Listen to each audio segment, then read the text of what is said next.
So I had a guest on my podcast named Robert Sawyer. Love Robert. He's a great guy. And he shared with me a few years ago before he came on the podcast, he says, when something comes across my desk, I do the 4 Ds. I can do it, I can delete it, I can delegate it, or I can delay it. Oh, I and love most that. people remember the first 3, but they don't often think of the last one, delay. And there's some wisdom in delay. And so I think that leaders, particularly what gets us promoted is, I use this analogy all the time with my clients. I'll say, are you trying to win an MVP? Or are you trying to win a championship? Because those are 2 very different things. Yeah. And what gets us promoted to senior ranks is winning the MVP. It's just do. There's no delete. There's no delegate. There's no delay. It's just do. Yeah. And that's our stress behavior. We get stressed out. We go harder at the wall.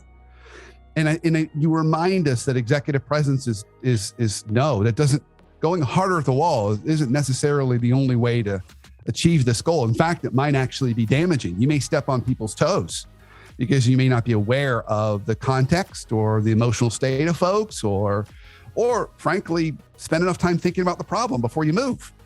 So I think there's something to be said for reminding us, and it goes back to even how you started this, when you talk about spending that time meditating, making sure that we're thinking about all the options at our disposal, and sometimes waiting and pausing and reflecting is the right path forward, particularly when you think about leaders dealing with, say, crisis, for example.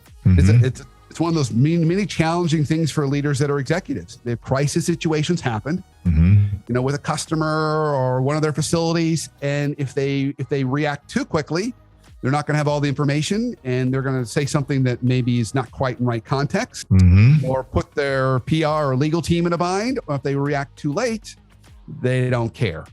They're insulated and isolated from what's really going on. So there's this space in between where, as you said, we've got to kind of figure out how to navigate in there. So those are some thoughts that went through my head, my friend, when you shared yours. Well, I love, because I learned so much from you, as I know everybody who participates in Leadership Foundry does. But can you tell me the 4 Ds again? I got delay, delegate. So the first one is do. That's the natural one. Everyone's going to remember do. Yeah. And then delete would be the next one. I don't have to do this. I'm going to delete that. Delegate is the third one. Learn how to get things done through other people. And then the last one is the hardest one. This one often comes with wisdom and age.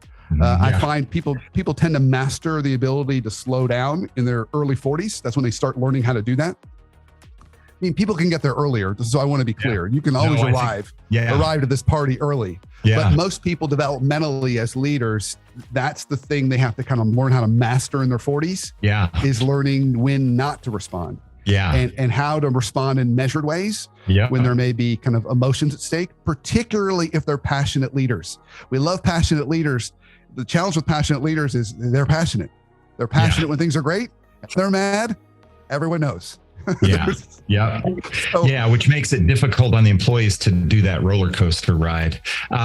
Couple of things crossed my mind as you were saying all of those things. One is you were saying about as you get wisdom in your career, you start slowing down and sort of being a little more thoughtful in your actions. There's a great line that was the young person rushes through life for fear of missing something. The older person slows down for fear of missing it all, which I thought was a great way to sort of say, hey, when you slow down and take a breath, you're able to take everything in.